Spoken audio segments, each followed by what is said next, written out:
Good evening. Coming up tonight, the controversy over USC's response to sexual assault claims continues to heat up. See what the student body president had to say. A third South Carolina men's basketball player may leave the program in the offseason, who it is and what their future may hold.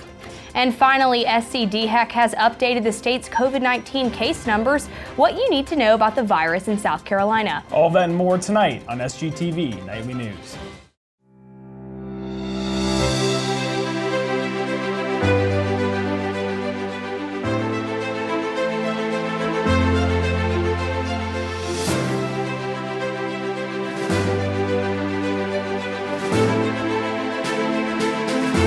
Live from the Kennedy Greenhouse studio, this is SGTV Nightly News. Good evening, Carolina. I'm Lydia Blackstone. And I'm Finn Carlin. Thanks for joining us tonight. Over the past month, students have been calling for the firing of numerous professors here at U of SC. David Voros, David Snyder, and Robert Richmond have several lawsuits filed against them for sexually assaulting female students, as well as several harassment claims. Student body president Alex Harrell released a statement on the matter after several students flooded his Twitter telling him of how they disapproved of him not mentioning this being a pressing issue. Then he tweeted a statement saying, "We support survivors," and a letter followed saying, "As elected leaders, we call on the university to take swift action to ensure that these matters are fully investigated and appropriate measures be taken." Some students, though, feel uneasy about the words of the new president coming after backlash he received earlier in the week. So do I think the statement was vague and reactionary? Yes. But I think it's important that survivors on this campus know that their student government is looking out for them. The South Carolina State Senate passed a proposal Wednesday that would require all schools to provide in-person classes 5 days a week. This proposal could start as soon as April 12th. The proposal would ban districts from having teachers teach both virtually and in person unless there are extreme and unavoidable circumstances. In the case of the circumstances, the district would be forced to pay teachers more.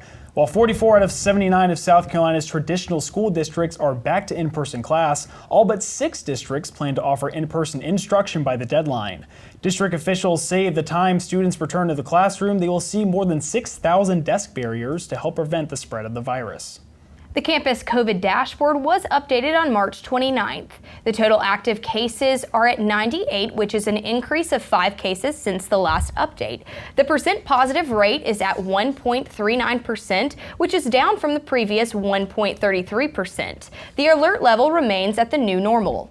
Moving to the state dashboard, the state of South Carolina had 961 new cases, bringing the total to about 553,000. There were also 20 new deaths today, bringing the state total to 9,174. United States health officials have approved 2 more over-the-counter COVID-19 tests that can be used at home. The Food and Drug Administration is expected to increase cheap at-home tests, which have been advocated by experts. The announcement of the addition of at-home tests comes Wednesday as test numbers continue to slide and new COVID infections increase. The FDA said tests are available without a prescription. Tests will sell in single digits and should be on the shelf in coming weeks at pharmacies, supermarkets, and other chains. Self-testing has been considered as a key component to help the reopening of schools, universities, and offices as vaccines begin to increase. And Lydia, it's great to see that we have at-home tests that, even though more and more people are starting to get the vaccine, we can still ensure that people are keeping safe even while at home. Yes, and making sure that they can do it. The fact that they can take that vaccine and do it at home, that's going to make those numbers go way down. Yep. Absolutely. That's certainly the hope. Well, coming up, we have the latest on sports, including another departure from the South Carolina men's basketball team. Stay with us.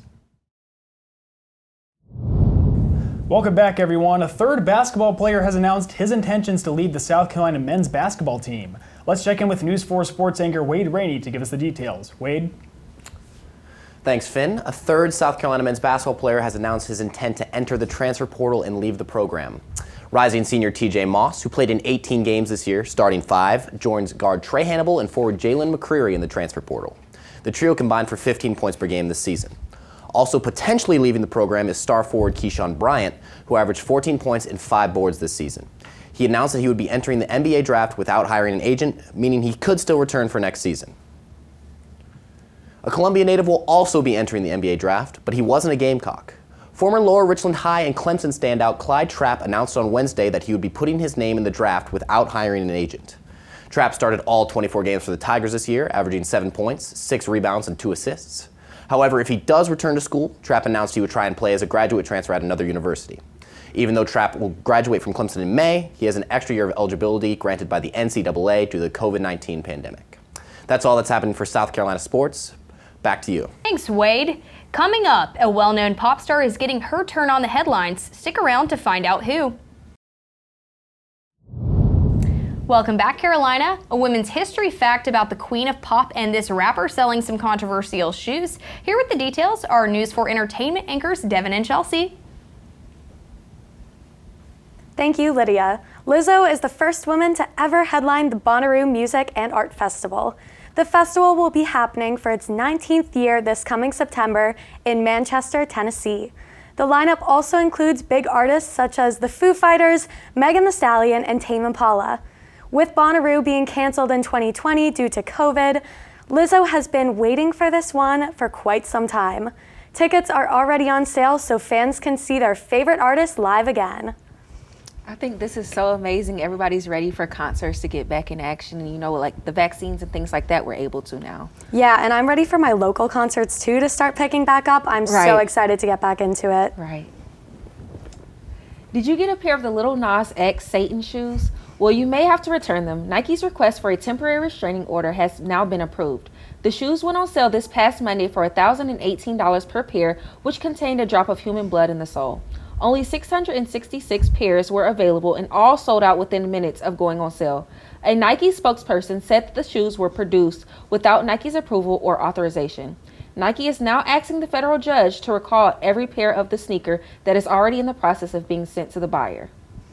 Wow, when I saw this, I didn't believe it. I was like, what are you thinking, Nike? But I didn't know they didn't have anything to have behind it. Yeah, I can't believe that he want his name to be tied to something like that anyways, and now they're suing him. Yeah, I kind of liked Lil Nas X for a little bit. Maybe I'm pulling away now because this is a little bit much. Right.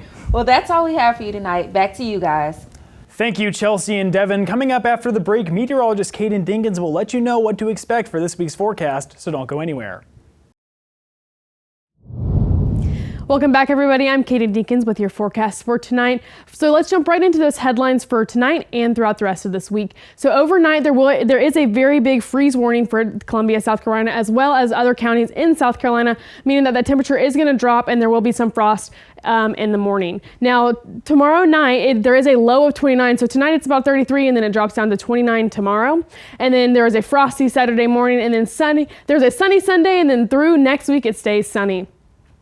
The state highs of this of today would say in the higher 50s, a little bit lower in the upstate at 52 in Greenville, 55 in Greenwood, 53 in Rock Hill, and then we got a little bit higher in the Midlands with 56 in Columbia, and then a high of 59 in Aiken, Orangeburg, Sumter, and Florence, right around Columbia, and then a little bit higher on the coast at 64 in Hilton Head, 63 in Charleston, and then 60 in Myrtle Beach.